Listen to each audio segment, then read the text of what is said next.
Yo, this is Rick Mahorn, the bad boy, giving a shout out to my man Drew, Detroit Drew. Make sure you tune in on his YouTube channel, Detroit Drew, bad boy. Yo, what up, though, peeps? How's everyone doing today? And today we are back and breaking down the trade of Marvin Bagley and what I'm looking forward to seeing him bring to the Detroit Pistons. We had to wait to see if this was going to be official. I thought the Bull trade was official, and that one fell through. But it looks like Marvin Bagley is going to be a Detroit Piston, and he should be making his Detroit Pistons debut probably within the next game or so. We've already seen Halliburton play in Indiana. We've already seen Sabonis have a good game in Sacramento. Of course, the big one around the league is seeing James Harden play for the Sixers and Simmons for the Nets. I don't think we're going to have to wait as long to see Bagley play as those guys. The thing that I'm looking forward to seeing from Bagley is the pick and roll. You know, Bagley, when he first came in the league, he was given a lot of minutes in Sacramento with the Aaron Fox.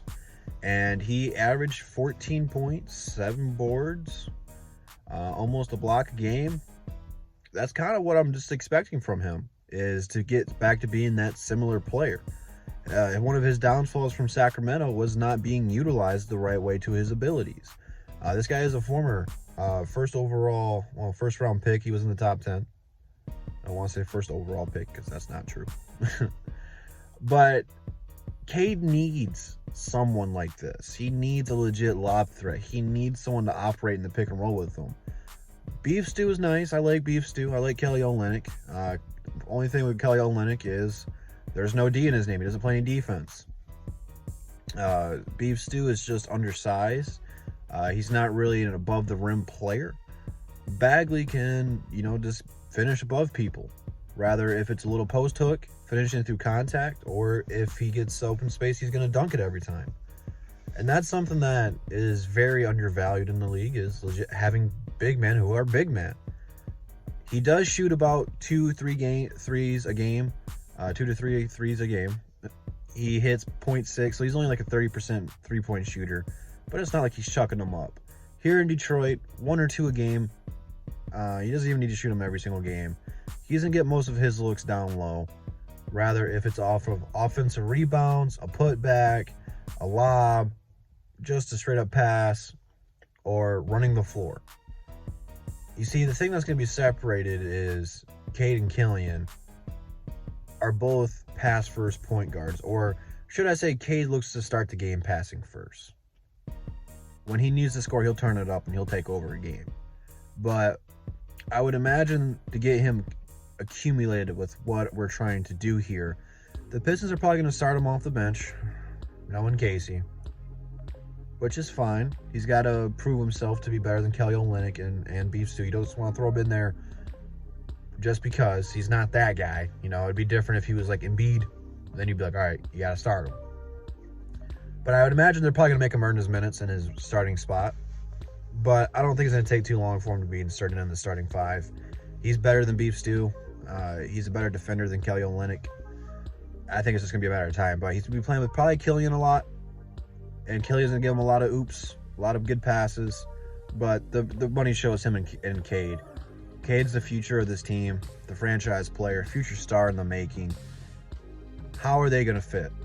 How is their chemistry going to be? And that's really what the rest of the year is going to be, is building chemistry with the foundation players. The offseason still got a lot of question marks. Are we still trading Jeremy Grant? Where are we going to be at in the draft? Who are we going to draft? We got a lot of money in free agency. Who are we going to spend it on?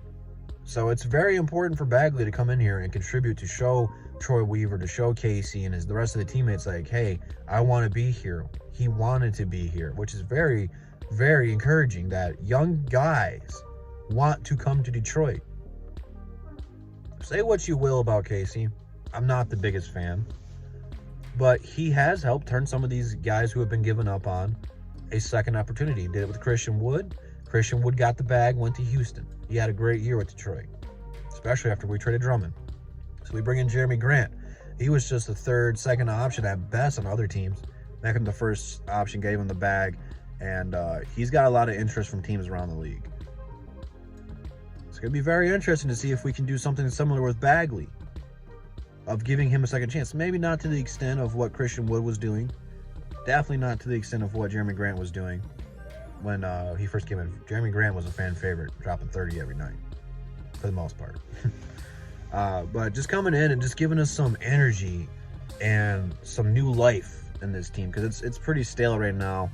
I'm just glad we don't have to watch Cade and Trey Lyles operate the pick and roll, or Corey Joseph and Trey Lyles incorporate the pick and roll. Now we got someone who's going to be a legit threat and make the Pistons that much dangerous on offense of highlight reel play. So he's got a lot of potential. He's only been in the league a handful of years. 4 years? Came in 2018. It's 2022. So he's still relatively young and can get so much better. And maybe this is what he's going to need to get to that next level, because he had a lot of potential when he got drafted. We're going to have to wait and see, but I'm excited, man. Number 35 looks so nice in the Pistons red, white, and blue. It looks really shiny and flashy.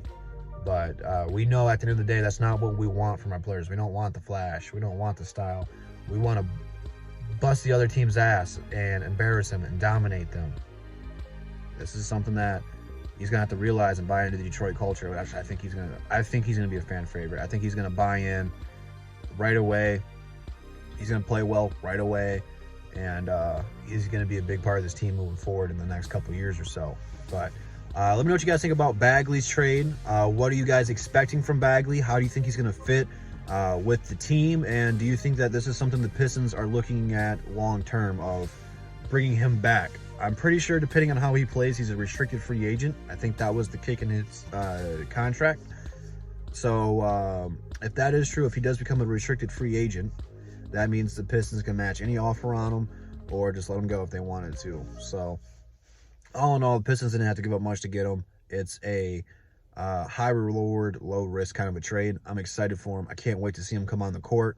Well, like I said, leave your thoughts down below in the comments. Instagram, Twitter, DSA members, Drew313 shirts in the description. Check it out. And I'll see you guys in the next one. And that's the bottom line, because Double D said so. Peace.